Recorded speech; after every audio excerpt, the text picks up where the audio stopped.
We can't feel pain in our brain. So what exactly is pain? Pain could be viewed as communication. It's information from our being. It's a communication, it's a sense. We have emotional qualities that we might not call pain, but they're a tightening. Sometimes there's a deep ache somewhere. Sometimes there is a sharp pain with a paper cut. Let's maybe call it a sensation. And it has a quality that falls in a bracket that we might call pain, painful. But heartache can be painful. So we really must get beyond assuming that all pain is injury or even physical trauma, physical broken bone, torn ligament, inflamed something or other, or inflammation is the only reason for pain. We lived in that paradigm for a long time, and we are moving slowly out of that based on the research.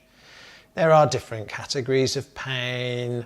Nociceptive pain is when we have a direct stimulus and a pain stimulus to nerve endings that particularly relate to unpleasant stimuli like intense heat or burning or pinprick or cuts. But then we have the other types of pain that neuroplastic pain and neuropathic pain. So pain is an experience, and it is a communication. I think it's best to think of it like that. It is a signal from the physical being that tells us something's not right. And it really, I think it's as simple as that. If we go, what is pain? It is a communication and a signaling from the body that something is not quite right. Pain is not directly proportional to stimulus. We know that from the research. Our limbic system is involved in the processing of that.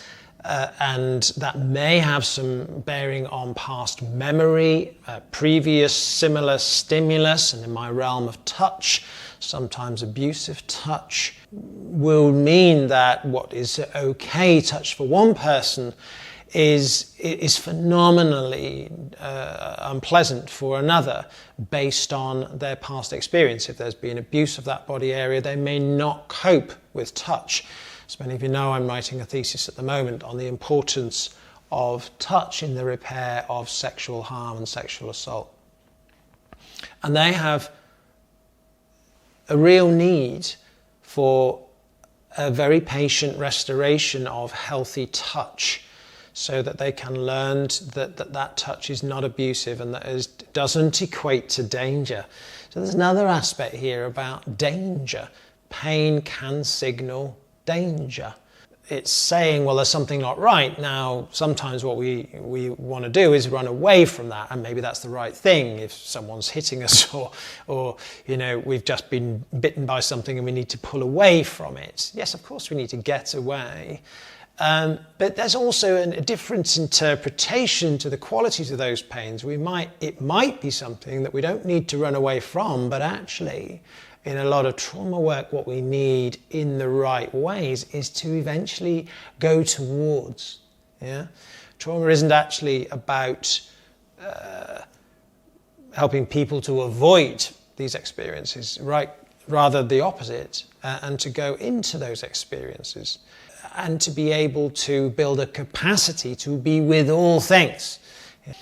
I think the wisest people are those who are able to have the capacity to be with the greatest of human suffering.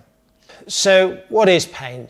It's complex. It's a complex communication mechanism that feeds us information that we listen to and that we should be able to listen to, and guides us in our lives. It's not just all cognition. These are somatic experiences, some of which are unpleasant and we call pain.